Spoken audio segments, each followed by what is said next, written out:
The Square Ball Podcast.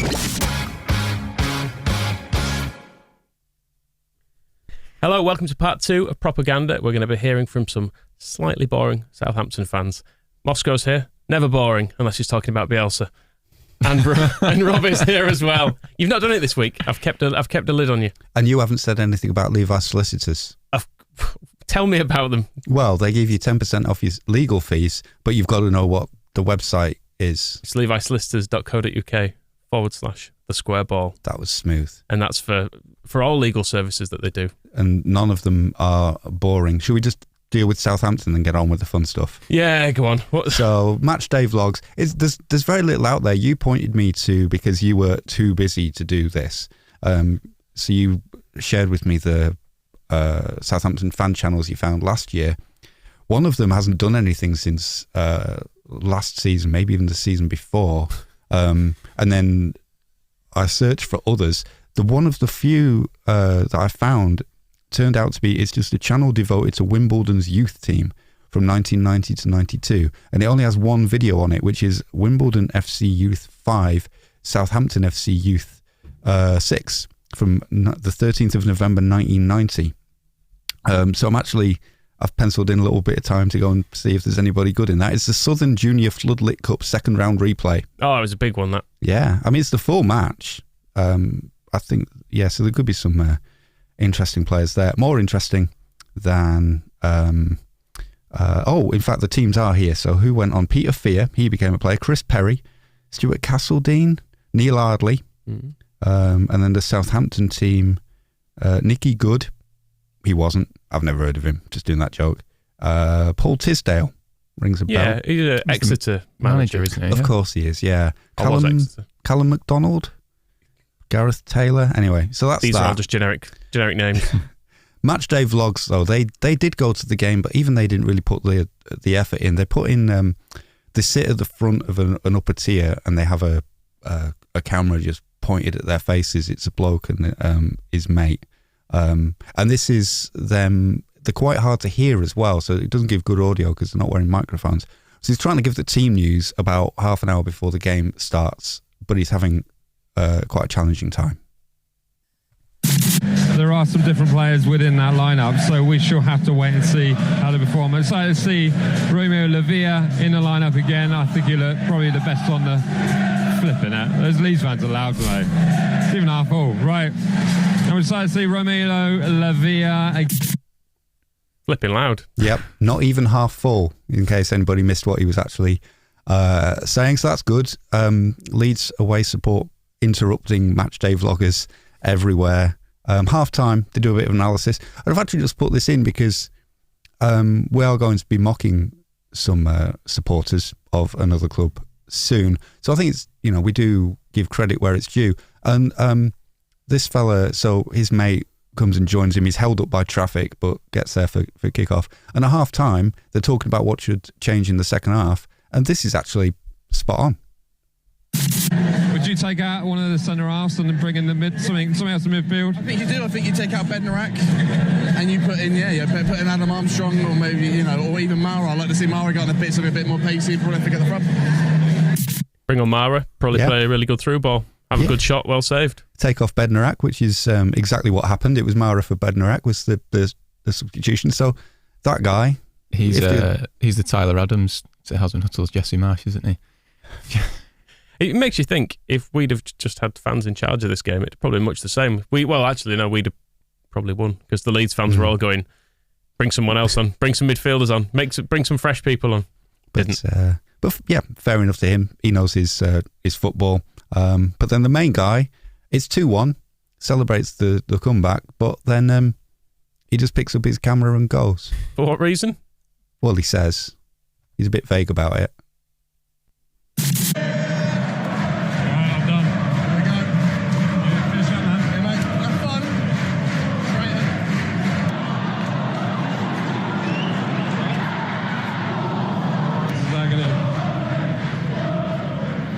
What's happened is we have a family commitment to get to and I've had to leave before full time. I mean, I feel like if you're doing a match day vlog, you've got commitment. You've got to see it all the way through. I don't tune in to 10 minutes of some Southampton fans watching a Southampton match for one of them to just get up and leave with 10 minutes to go. And they do leave the camera on his mate, the tactical genius, but all that is just him celebrating the goal. And I suppose he does commit to it, because he is now walking down the street away from the stadium with a camera filming himself and a phone that he's watching a stream of the game on. So we do get to hear him enjoying Southampton's equaliser. Well, go on.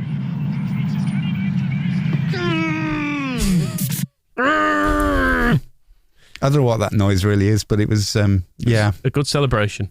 Yeah, it's the kind of, because he's just on an empty street, and I think he doesn't want to draw too much attention to himself, even though he's filming himself.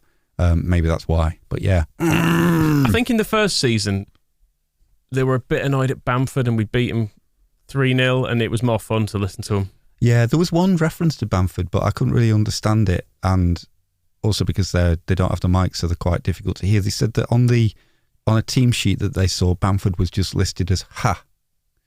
And I just really didn't get what they were talking about, so I didn't include it. But there was definitely there's a strange thing with opposition fans where when they start talking about Bamford, you can sort of see the faces go, the body language changes as if you've introduced like the name of a mass murderer or something. Well, yeah, we don't discuss that part of the family. But yeah, they don't like Bamford. Then the only other interesting bit, Total Saints podcast, which is a Zoom affair, including somebody from The Athletic, which isn't this guy. This is somebody called Glenn, who I think his Twitter name is based around them having that minus 10 points in League One, which they had in 2009-10 when we got promoted. It's not like we bang on about minus 15, is it? But he is talking about the heat and the substitutions and the approaches, because they've had Hassan Hurtle and the Red Bull plan for, I think this is this their third season with him, maybe fourth? Certainly 3. So they've been through the mill with him, and then they're seeing what they're seeing in Jesse Marsh. It's just an interesting bit of thought from some people who've seen it happen. The substitutions at the end of the game and the change of shape, which I'm sure we're going to get onto, that totally changed things. And whether Leeds just got tired, because I think Leeds were snapping into all the challenges really aggressively, and then whether it was because they just, we put them under a bit of pressure and they couldn't deal with it, or whether they got tired. I don't know, but we certainly took over the last 20 minutes, and it was nice to finish a game strong instead of being the team that been a while, isn't it? Chucks it, yeah. Well, I wonder if Jesse Marsh comes from the same school as Ralph, doesn't he, with the Red Bull connection. So I do wonder if his team are going to have the same sort of problem that we've had in the past, where they just can't play that way for 90 minutes, and they've got to find a way to get over the line. But that's their problem. That is our problem. Or it might be our problem. There's nothing to say it will be our problem, but just interesting that is what seemed to affect us in this game, and then they've seen it at Southampton. But the rest of it, so that's basically all we got, because Total Saints podcast, if I have a criticism, they do seem obsessed with Southampton. Oh, I know, banging on and on about. I've found this loads of times when you listen to opposition stuff. They just talk about themselves over and over again. It's like we weren't even there. I even went through, so the YouTube downloader that I use also downloads the subtitles. So then I opened them and did a search for Leeds. And they only mentioned us like 3 times. So pathetic. I don't know why you would want to do, it's like nearly an hour, and it's just about Southampton. The entire podcast seems weird obsessive. It was like that last season after they drew at Ellen Road. We're walking around the back of the West Stand. All their fans were coming out to get into their coach's home, and they were all just very mild-mannered and sort of, "You all right?" But yeah, it was fine, that one. And then you just think, oh, you're driving home for hours and hours and hours, and you've just had a day out watching Southampton. And just talking about how the Southampton players did, and was one Southampton player better than the other. It's very much of much. So we didn't really get much from them. But I believe you, Michael, had a more fruitful evening in the company of our friends. We'd be friends towards them at the moment over the Pennines. Yeah, I don't mind their company at the moment. If quite a laugh to have around, aren't they? Yeah, I mean, I know the sort of live vlogs and stuff weren't really a thing, were they, when Scum were actually good? That would have been unbearable. Yeah, exactly. Whereas now, yeah, it's quite funny. In fact, I've got some... How did you experience Scum's defeat? Because I was in here, editing the match ball, I think we saw they'd gone a goal down. It was 2-0 when me and Rob left. Yeah, and then we obviously got to just, by the time I finished editing the podcast and putting it out, they were 4 down, and it was very funny. And the goals themselves were hysterical. We were just getting onto Kirkstall Road, and you sort of laughed and went, fucking hell. And I went, oh, is it 3-0? You went, no, even better. It's 4-0. Yep. We hadn't even got to, I think we hadn't even got to Harmony Gyrator, and I thought, I'll just have a look at my phone. And 4-0. And then it's been bothering me ever since, but I was trying to watch the third goal on my phone, and I was telling you that Harry Maguire had messed up really badly, because obviously you were very responsibly hands at 10 to 2 and eyes on the road.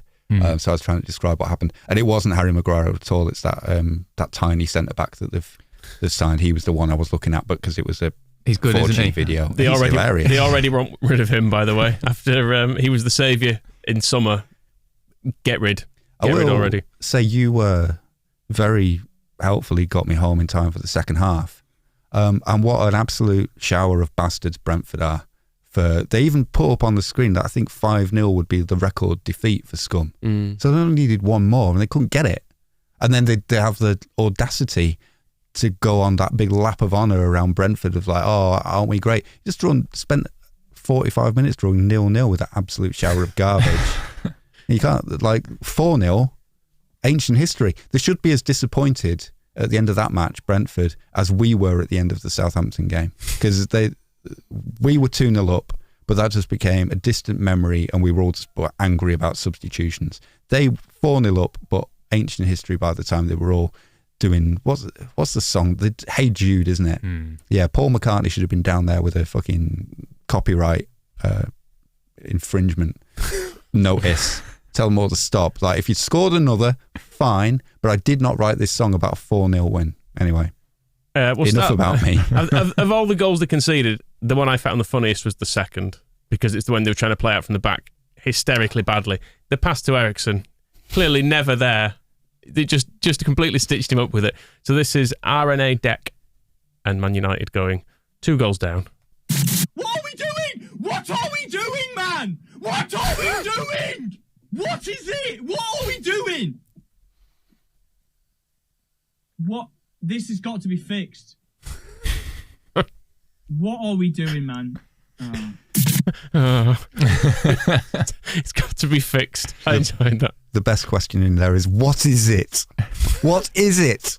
It was good because it was so bad, nobody knew who to blame. Because they'd all been absolutely rubbish, and they were all just sort of looking at each other. It's like, no, this is what Manchester United is now, isn't it? Manchester United Football Club. Who didn't think Christian Eriksen would make it as a holding midfielder alongside? Did he start with Fred and bring McTominay on? Was that the way around, or was it the other way around? So he didn't make any difference. He was a false 9, wasn't he, the first week of the season? And now he's doing the Calvin Phillips role. So that's brilliant as well. And then De Gea. Oh, it might be a bit difficult playing in that position. Why don't you see if you can deal with this? We have had a bit of a Scum update this morning, actually, from Adam Crafton. I just noticed it earlier. He said that Cristiano Ronaldo is apparently eating lunch alone, and then they're trying to sign Jamie Vardy. What obvious solution? I mean, what an end to that day of Cristiano Ronaldo being told to go applaud the away fans by Steve McLaren. What a twist to it all. It's amazing. Oh, I mean, this will only work on the video version of this, but Harry Maguire sort of standing 90 metres away from the away end and just lifting his 2 hands almost as if he was he only lifted them to maybe a 20-degree angle and then just shrugging and walking away. It's like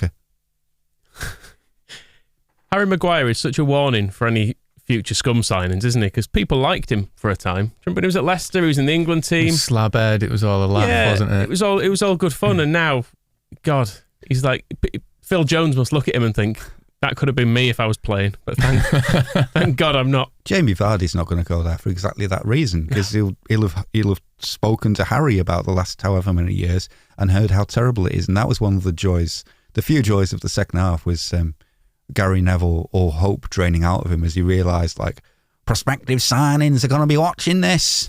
They won't want to come. Oh, we're going to sign. I mean, Barcelona have spent all summer telling Frankie de Jong how much they hate him, and he's still just going, yeah, but I really don't want to go there. Well, this is RNA Deck again. This is at 4-0, and his voice has just is getting higher and higher. It's at least a couple of, I don't understand music, but whatever an octave is, he's gone up some. It's just, They've just smashed it forward, man. That's all they've done. They've just rocketed it forward to one guy and that's it. That's all they need to do, man. 4-0. It's not even 40 minutes. We conceded more than a goal. This is against, like, if a Sunday League team played against a Premier League team. This is it. Can't believe it, man. I'm so fed up. So fed up. And there's why people struggle with this lot as well, because it's a great ball.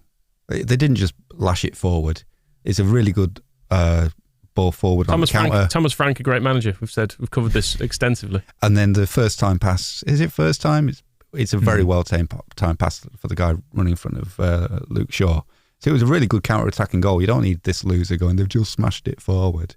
Like a Sunday League team against a Premier League team. Shut up. You're rubbish. Let's get something a bit more mank now. Webby and O'Neill. We heard from O'Neill last week after the Brighton game. Do you remember his solution? Get the kids in. This is Webby's.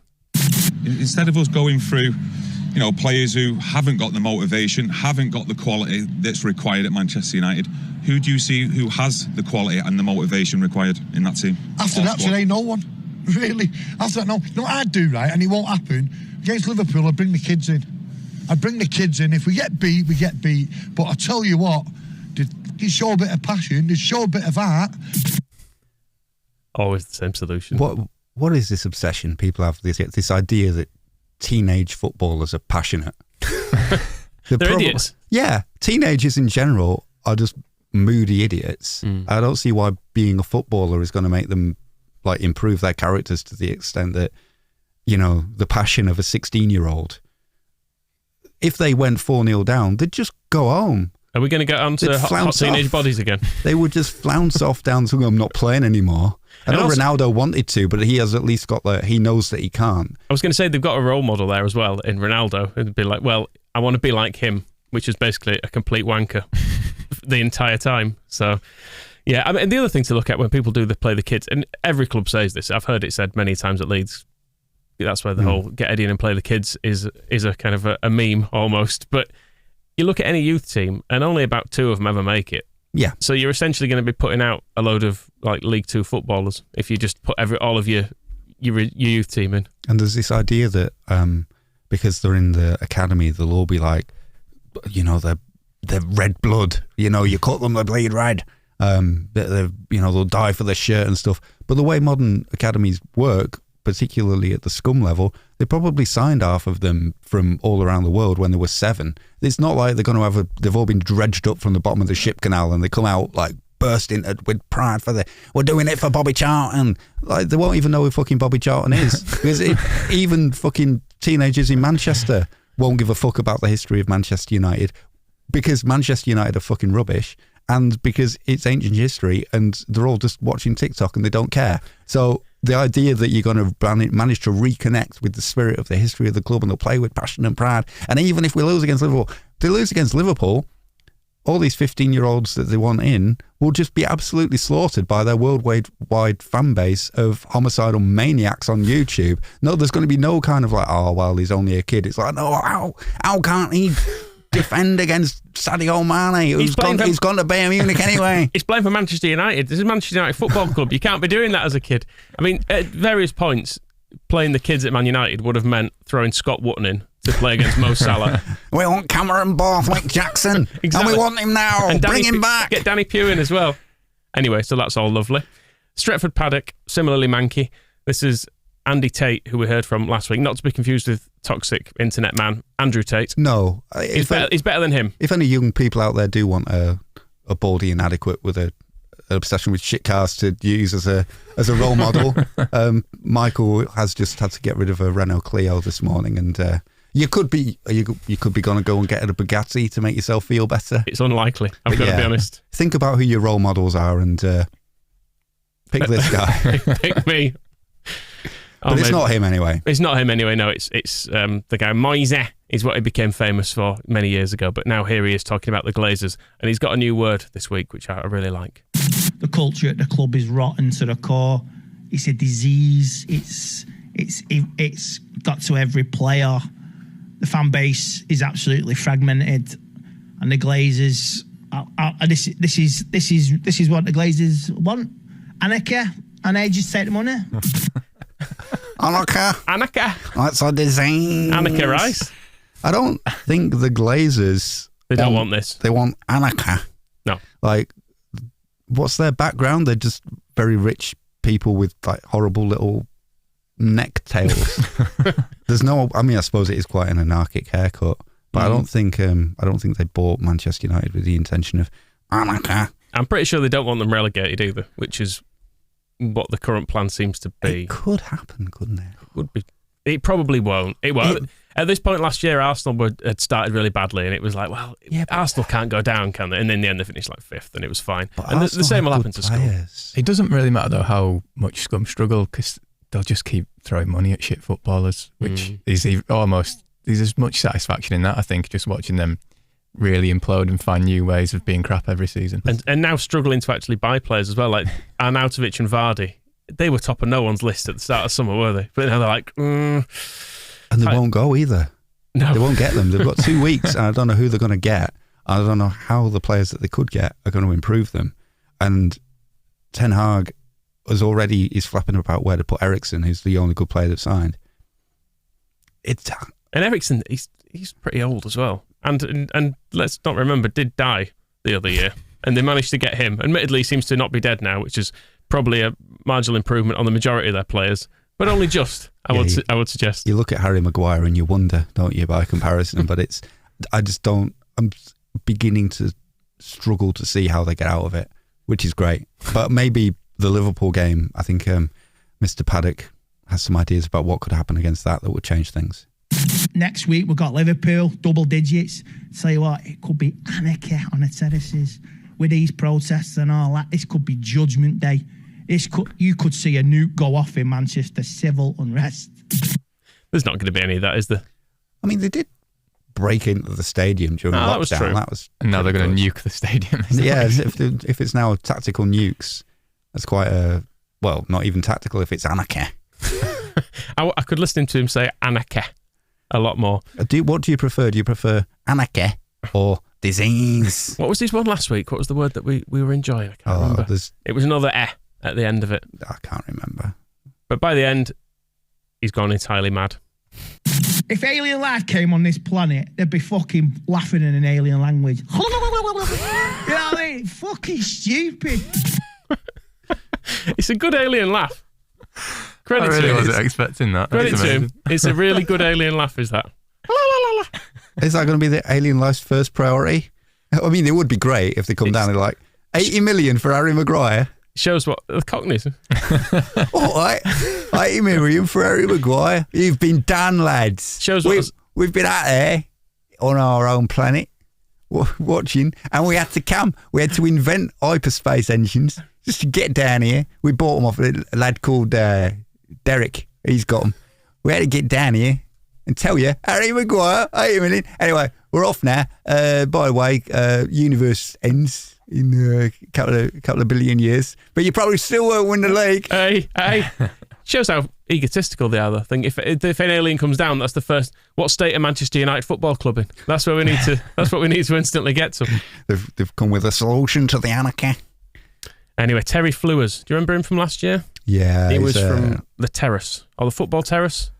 Well, he used to work in a bank, didn't he? I mean, no disrespect to anybody who works in banks. I'm sure he'll do good, sensible jobs and don't go on YouTube screaming about Manchester United. It's the kind of the turn. It's an interesting career trajectory for Mr. Flewers. He had a hair transplant at the end of last year as well, and he's got a cap on in all of his videos. What a complete waste. Did he? If I was him, I would have got a transplant of flowers. What, out of the head? Yeah. Okay. Well, he may have knocked the heads off being as upset as this. Anyone buying kits, going to games, you're to blame. Get the Glazers out of this club. How'd you do it? You cut the money away. You stop. Who's bought that new green kit? Who's walking around looking like a fucking wank stain of the Incredible Hulk? Probably you. Who's at the game today? Who's going to the next home game? Cut the money from the Glazers. It's the only way to save this club. I'm just on The Manchester United web store. It's another good point, though. If Leeds fans aren't sure about our away kit, look at that and think, Christ, we're doing all right, actually. But also buy it. No. If the difference between the Glazers staying and going is the money coming in, I, for one, am willing to support them. The real beauty of the position Man United have got into is that because of the way the Glazers run them and because of what they have been for the past 30 years, which is growing commercial incomes and tractor partnerships and soft drinks partnerships and stuff, there's actually not a huge amount the fans can cut off from them because it can really only be tickets and they'll probably sell out anyway to tourists. So there's nothing they can really do. Like when we were in League One, at least with Bates, I mean, it was never a properly well-organised protest. It was just a gradual sort of ebbing away of a couple of thousand people from the attendance each season. Whereas this, Old Trafford could probably be empty and the Glazers can still turn a profit. He's going to be shouting, "Don't shop with our tractor sponsor." Don't buy Kiora! Whoever they've done, I assume Kiora have got the money for that kind of thing. They may be preparing a denial as we speak. How much is that scum shirt you're looking at buying, Moscow? That's £70. I'm looking to see if there's anything a bit more affordable. I could get a strap key ring for £7. They should really, every little helps. They should really troll them and do a gold away kit, a third kit, and then they can have they can sell in for the protests to get a profit made. With a dollar bill print on it. You can get last season's kits in the clearance for £20. Not for me. Not for me. A Sir Alex Ferguson Way street sign for £5, down from £8. I do enjoy now, having hated him for loads of years, I do now enjoy the influence Ferguson has over the place, just looming over it all, like looking at it with despair, just be like, this isn't what I'd do. And then occasionally they feel obliged to ask him, and it goes even worse. It's delightful. The De Gea bobblehead is down from £20 to £14. Should try playing him in net, eh? Might do a better job.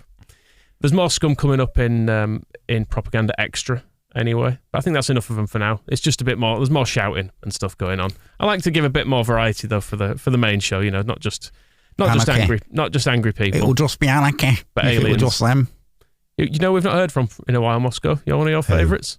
Have you looked down the prep sheet? Have you seen the picture of him? I'm pretending for the sake of the listeners. No, Michael, what is coming up next? It's like the one show. Look at him there on his, I don't know where he is. Is that his house, do you think, that he's sat in? It looks like a pub. Maybe a nice pub though. It all looks very nice quality. He's got like an Although you judge a pub by the character of the clientele though, don't you? And if you went in there and saw old Auntie Warnock reading a poem aloud. Have you subscribed to his YouTube channel? I didn't even know he had one. He's got one. He's got one. Now you can get it. He's not bad production values. It's obviously got a decent enough camera. There's audio, like overlay. What do you call that? A bed, I think you call it, that he's doing this poem over. And you did an English degree, didn't you, Moscow? Yes. Got any favourite poets? Actually, I was going to say I feel a little bit outraged that this has been on YouTube for 2 weeks and I've not been alerted. Some people are letting themselves down. Just try to save you, Moscow. Save you from yourself. 1,603 games, 8 promotions, 1 poem to tell it all. I've not put all of it on because you'll hear it and you'll see why I've not included the whole thing. So I've started it at the point of which he goes to Leeds. But think how much was before Leeds. There's 8 minutes of this. I want your, as an English graduate, Moscow, I want your critical opinion on this. Next came Leeds United. Massive club. I thought I could do well. But no chance with new owners around the corner and Ken B wanting to sell. Right club at the wrong time. Just my luck, I'd have to say. But to get success there at that time, well, I just have to pray. Now back at Palace, couldn't resist, but I never stood a chance. With people in the background interfering, they led me a right dance. QPR beckoned and I enjoyed helping out for a short time. I thought I might get them back up. Hey, positive thinking isn't a crime. And so on to Rotherham. 6 points adrift, but a good group of lads. Making sure in 5-a-sides that all players wore their pads. It's amazing what team spirit can do. We went on an amazing run. 11 games unbeaten, winning against all the top teams whilst having some fun. Tony S was a great chairman. He asked me to stay. But I got the bug again for another promotion. So I left to make hay. Any opinions? Just his look at Leeds. I think how we felt. It happened everywhere, though. Nothing I could have done there. Yeah, all the verses just now. Sorry, not for me. He also, not my fault. To make things fit, he likes to just put in a chairman's surname with a letter. There was Ken B and Tony S in that one short thing. I think it's just to make it fit. And a great bunch of lads and pads is a good rhyme. I mean, is that the secret to team spirit, is making the players wear shin pads in training? In the five sides, particularly. It's funny that he talks about being a great lads at Rotherham because he inherited Luciano Becchio there, if I remember correctly. Did he? He cast out from Leeds. Yeah, I'm pretty sure. I think they overlap there again. It didn't last long because obviously Becchio's not going to stick around when this goblin comes. And little Chris Dawson was there as well.